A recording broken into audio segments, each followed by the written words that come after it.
there, welcome back to my channel, or welcome if you are new. My name is Jessie and I post new budgeting and lifestyle content here on my channel every single week, so I would love it if you would take a minute and subscribe so that you can stay a while. Today's video is the written budget for the last paycheck in January. Already wrapping up our January budget, which seems crazy because it seems like we were just celebrating a new year, but that's typically how it goes. So I'm going to open up my Franken planner here and flip to my budget by paycheck workbook pages that I have in here, and we are just going to take some time and write out the budget for the week. So I'm just going to flip to the January tab here and make my way to a blank budget page, and we're just going to get started. Actually, I think I'm going to pull this right out of here and make it a little bit easier to write. One of the things I love about the disc-bound system is that you can take the pages out, you can flip them like this, and it makes it super easy to write. So I'm just going to stick this cover off to the side, and we're going to get started. So the paycheck date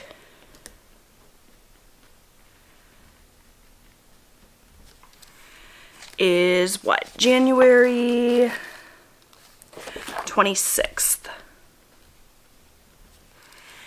And let me zoom in just a little bit so you guys can see.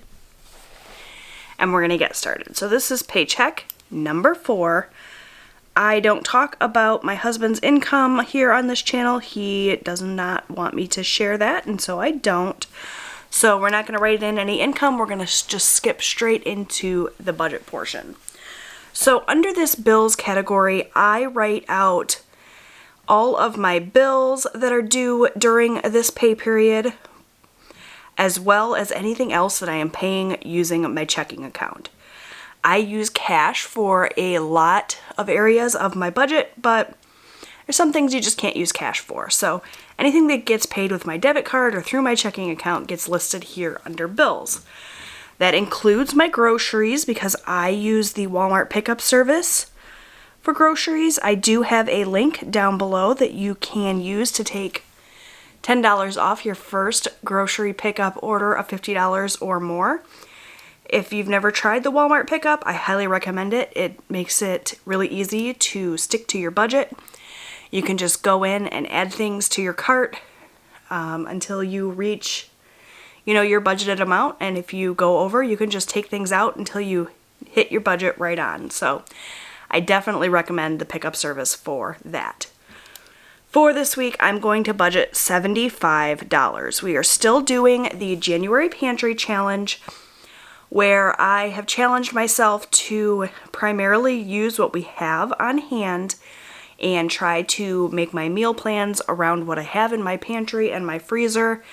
And in doing so, I've cut my budget quite a bit. So I haven't done as well with the pantry challenge as I had hoped I would, but this week we're going to try really hard to stick to that $75 mark. And hopefully we are able to do that. Next up for bills this week is lot rent.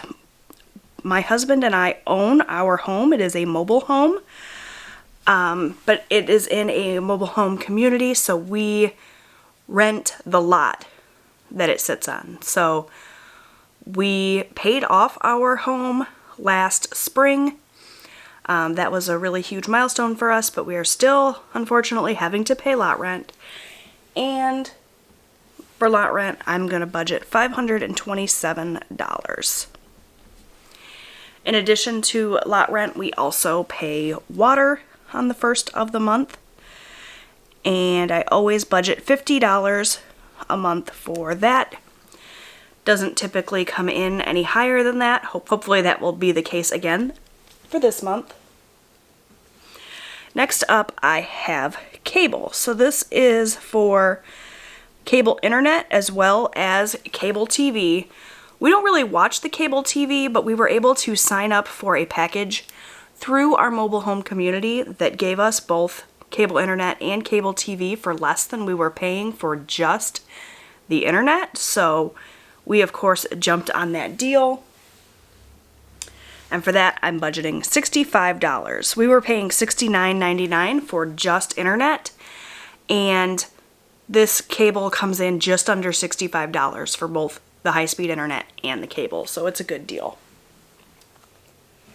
Next up, I have Audible. My husband is a huge fan of audiobooks, and so he is a member of Audible. We pay $15 a month, and he's able to get a new audiobook every month. He drives a ton for work, and he really likes to listen to audiobooks to, you know, make the drive more pleasant. So I am more than happy to accommodate him with that subscription every month. And we budget $15 for Audible. Lastly, for bills this week, I have our Walmart card, which is a minimum payment. We are actively trying to pay down our debt using the debt snowball method. So what we do is we pay the minimum payments on all of our cards, and then we send any extra money that we can to just the card that we are currently tackling. So this Walmart card is a minimum payment. This is not the card that we are currently tackling with our debt snowball. And for this, I'm budgeting $150. So I am going to pull in my phone so that we can add these numbers up.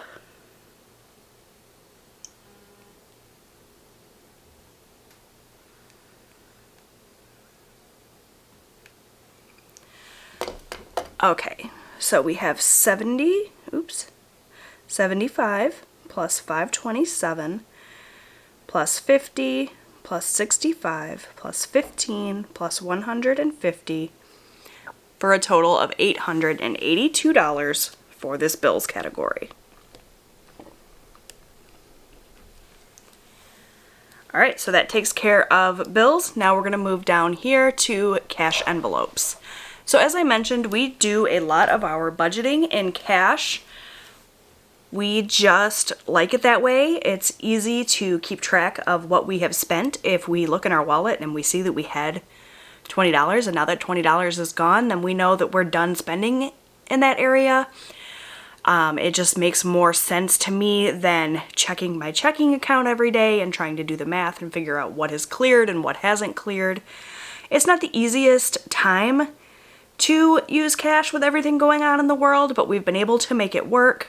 A lot of times we will fill our cash envelopes and we will still swipe our debit card or our credit card, but we will move the cash from our cash envelope to our deposit envelope so we can still watch that money deplete, but we don't have to worry about places where we can't use cash or, you know, handling money and germs and stuff. So we've been able to make it work for us and work very well. So for cash envelopes, this is money that we allot for ourselves that will be spent this week. There's some cash that we'll pull out for our savings and our sinking funds and whatnot that will not get spent this week. It'll be saved, but this money is essentially just spending money for the week.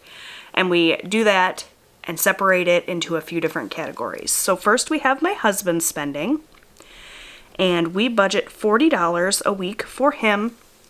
That is his spending money that he can spend on absolutely anything he wants.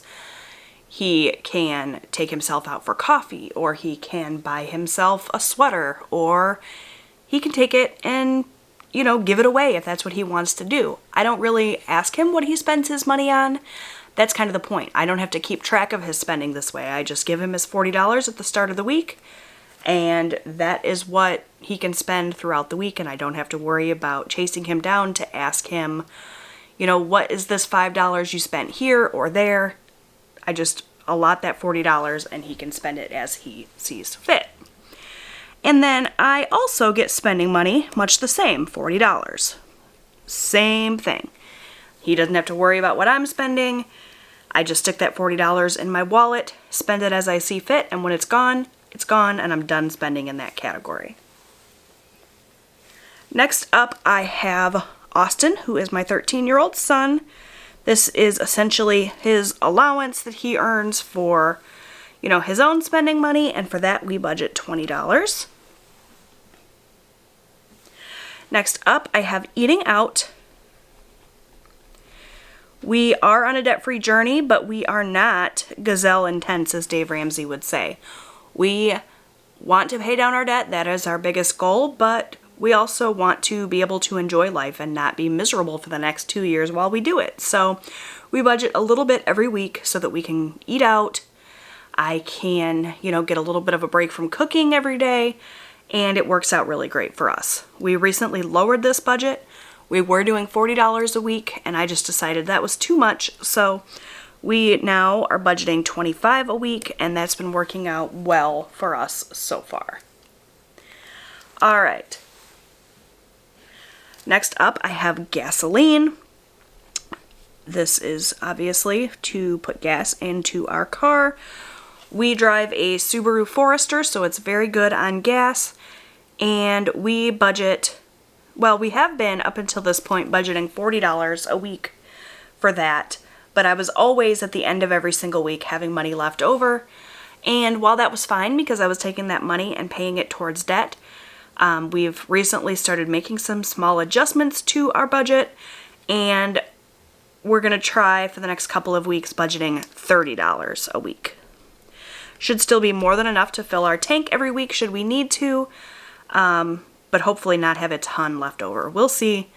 This number may change. The great thing about budgeting by paycheck is that, you know, the next time the paycheck rolls around, you can change your mind and do things differently. So that's that. Lastly, I have miscellaneous, and this is just sort of a catch-all category, a little bit of extra money in the budget for anything that comes up that we did not plan for. And for this, we're going to budget $25 as well.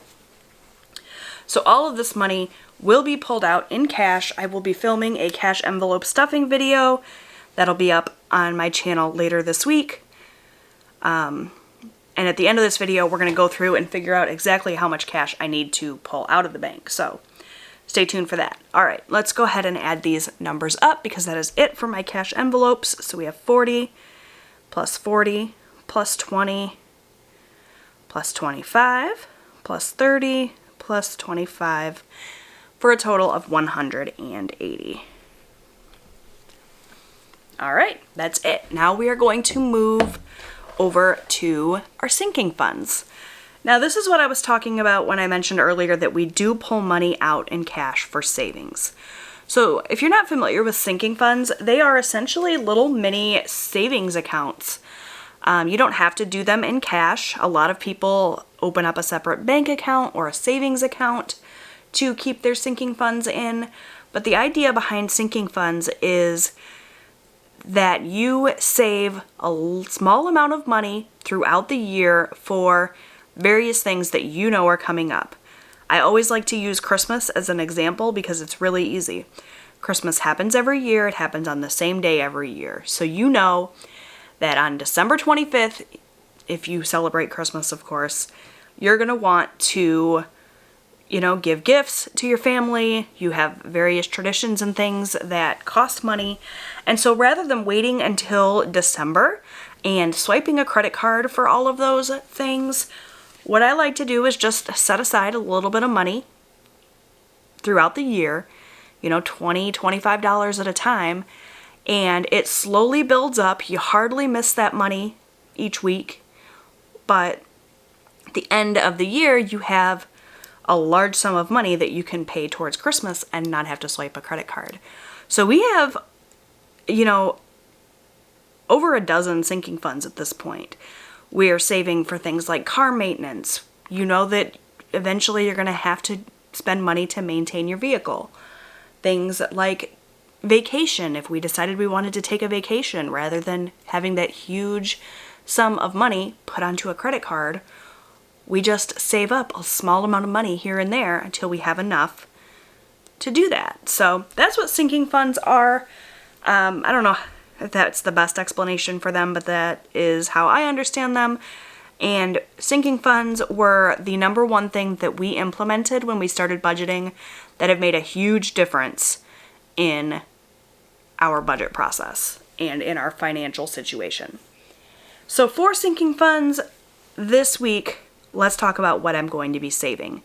As I mentioned, I have over a dozen sinking funds, but I'm not saving for every single one of those sinking funds every single week. My husband gets paid weekly, but we just pick and choose the sinking funds that we are focused on right now, whether it be something that we know is coming up soon or something that's just a higher priority. So we just tackle, 4 or 5 funds at a time usually, and that helps to keep us on track. So what funds are we saving for this week? Well, first up, there's Amazon Prime. Our Amazon Prime membership is due to be renewed in March. And so rather than wait till March and pay that $140 or whatever it is all at once, we've just been setting aside small amounts of money here and there so that when this comes due, we have it. And for Amazon Prime, we are going to budget $25. Next up, we have birthdays. January is pretty heavy with birthdays in our family. Both of my sons and my husband have birthdays in January. We have made it through both of my sons' birthdays, so we just have one left, and that is my husband's birthday on the 31st. And so that'll be our last kind of big spending in terms of birthdays until my birthday in November. So we're adding some money to the birthdays fund that we can make use of to buy my husband a nice meal and bake him a cake and whatnot. And then we won't add any more money to birthdays for quite a while. So this is kind of like the last big push to fund our birthdays fund. And we're going to add $50 for birthdays.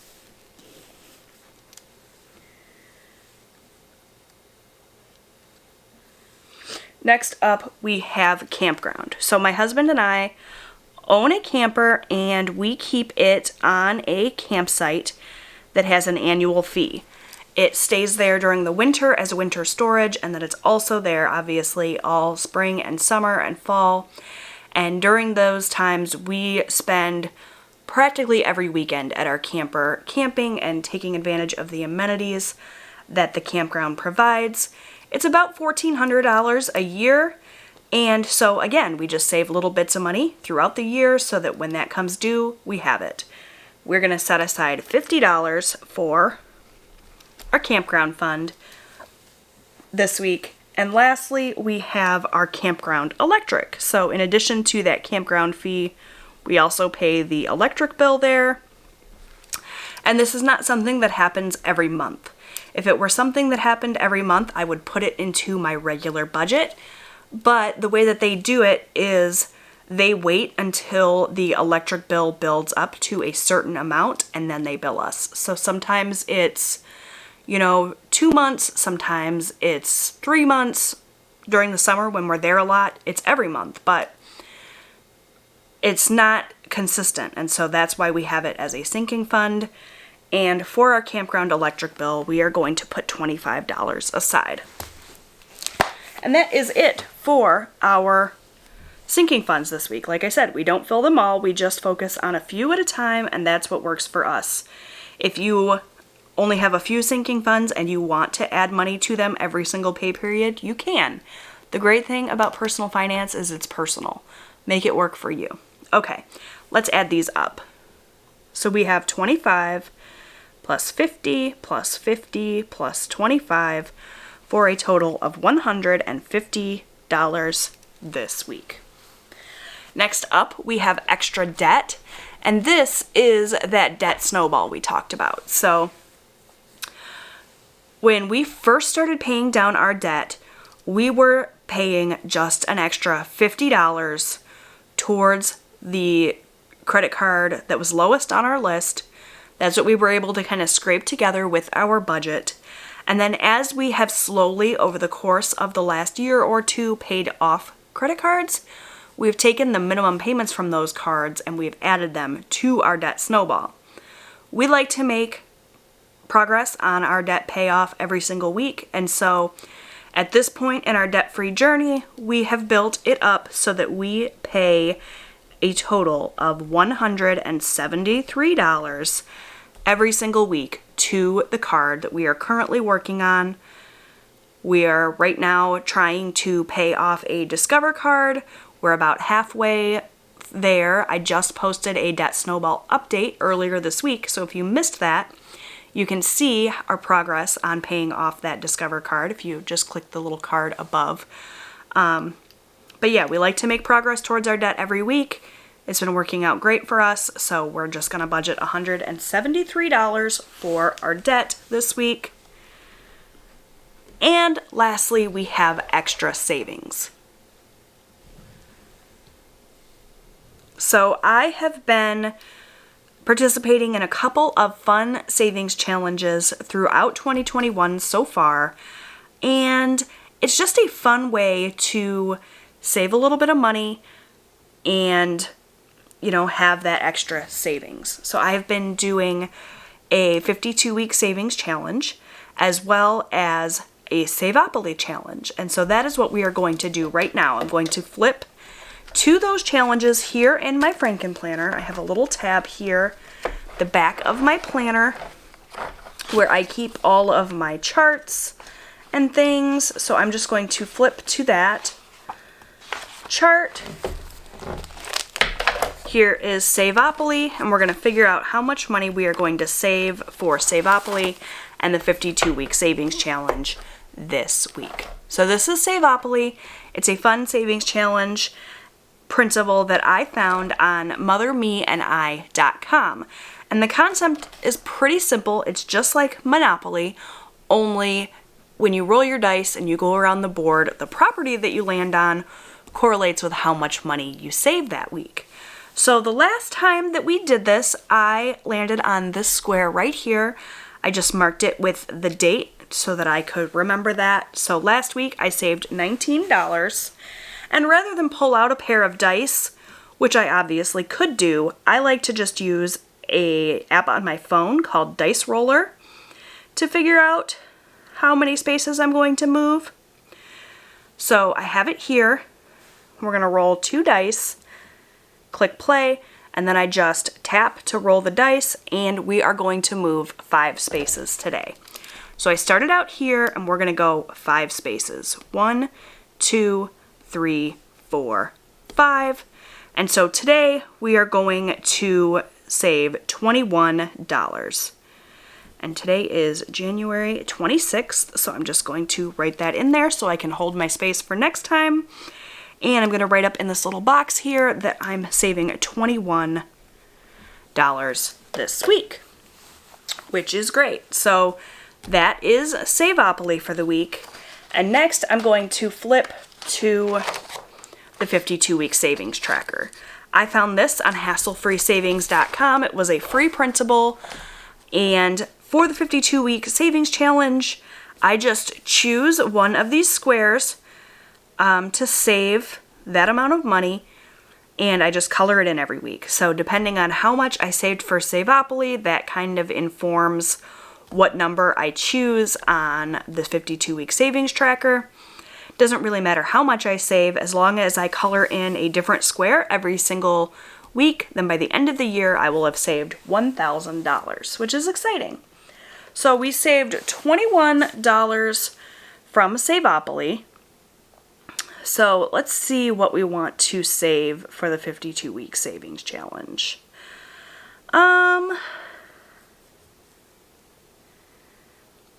Let's see. Let's go with $28 this week.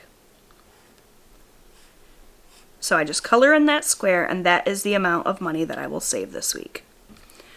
So 21 from the Savopoly challenge and 28 for the 52-week savings challenge, which adds up to $49. So that is how much money I will save this week. So I'm just going to flip back to my budgeting page here and fill those numbers in.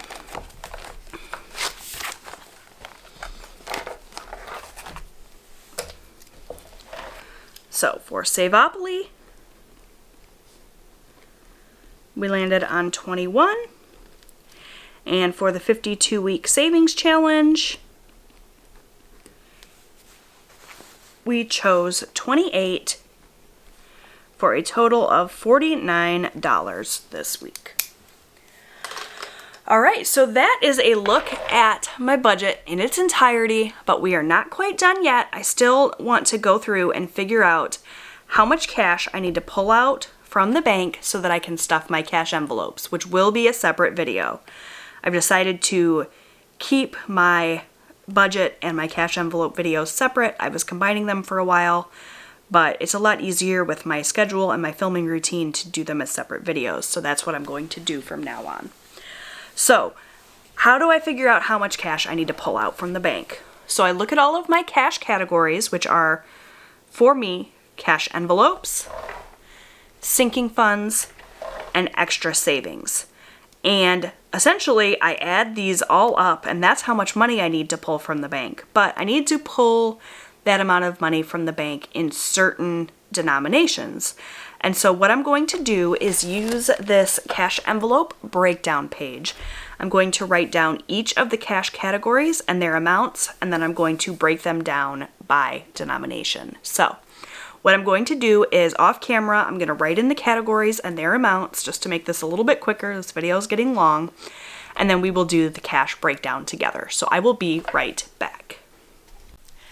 Okay, so I have gone in and written in all of my categories and all of their amounts, and now it's really easy just to break it down by denomination. So, for example, for my husband, he gets $40 and he likes to take his in 20s, so we will do 2 20s for that. For my spending, we will do 2 20s as well. Austin will get just 1 20. For eating out, it's 25, so we will do a 20 and a 5. Gasoline is 30, so we will do a 20 and a 10. Miscellaneous is 25, so 20 and a 5. Amazon Prime is 20 and a 5. For birthdays, we're going to do a $50 bill. For campground, we're also going to do a $50 bill. Campground electric is 25, so we will do a 20 and a 5. For Savopoly, it's 21, so we will do a 20 and a 1. And for the 52-week savings challenge, it's 28, so we will do a 20, a 5, and 3 1s. And now all I have to do is just go down each column and add it up. So we have 4 1s for a total of $4. 1, 2, 3, 4, 5. 5 5s is $25. 1 10 for a total of $10. 2, 4, 5, 6, 7, 8, 9, 10, 11, 12 20s is $220. And then we have 2 50s for a total of $100. And then all I do is I just go through and add up these totals to make sure that this total matches this total. So we want this to add up to 434. So let's see, we have 4 plus 5, 25, plus 10, plus 220, plus 100. Oh, I must have made a mistake, and this is where I always make a mistake. So give me just a second to add this up again and make sure. What did I do wrong? Let's see. Well, duh, Jesse. 12 20s is not 220, it's 240. So let's see if that was the problem. 4 plus 25 plus 10 plus 240 plus 100. We're still short. So let's see. Give me just a second to figure out where I messed up, and I'll be right back. Okay, well, I will tell you where I messed up. It's when I added up the amounts here. That is a mistake I have not made before, at least not on camera. So this total was not 434. It was supposed to be 379. which when I add up all of these numbers, this adds up to $3.79 as well. Not really sure how I managed that. Just got too quick with my calculator fingers, I suppose, but that is that. So we're going to take $379 out of the bank in these denominations. So I will just write these denominations down on a little sticky note, which I cannot seem to find right now. I have little teller slip sticky notes from the Budget Mom that I use for this, but I don't know what I did with them. So I will do that off camera and go to the bank and pull out this cash, and I will sit down after I get back and film my cash envelope stuffing video. So that is it for now. Thank you all so much for watching today's video. I hope that you enjoyed it. If you enjoyed it or found it helpful, I would love it if you would take a minute and click the thumbs up button. That really helps me out. Leave me a comment down below and let me know how you did in the month of January, because this is wrapping up our January budget. I know lots of people are already moving on to preparing for February. You guys will see videos on my February budget prep coming up soon, so be on the lookout for that. Make sure you subscribe so that you don't miss that video. And I will see you guys in my next one. Bye, friends.